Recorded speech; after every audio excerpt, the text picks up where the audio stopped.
আসসালামু আলাইকুম। আমরা রংপুরের মিঠাপুকুর থানায় ১০ নং গালুয়া মাসিমপুরে হাসিয়া গ্রামে এসেছি, আদিবাসী পাড়া।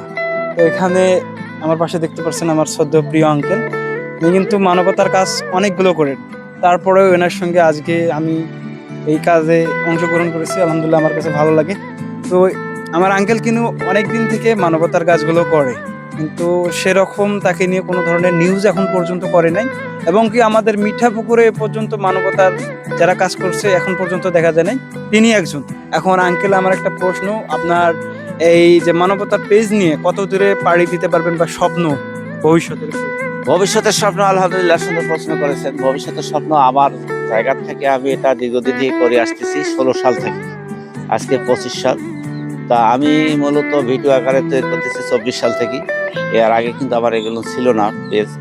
২৪-এ আমি আসি ভিডিও আকারে প্রকাশ করতেছি।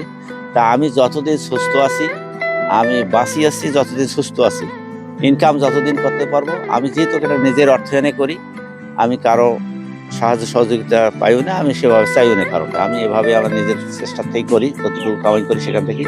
যতদিন আমি বাঁচি আছি সুস্থ আছি ততদিন আমার এই কাজটা চলমান থাকবে।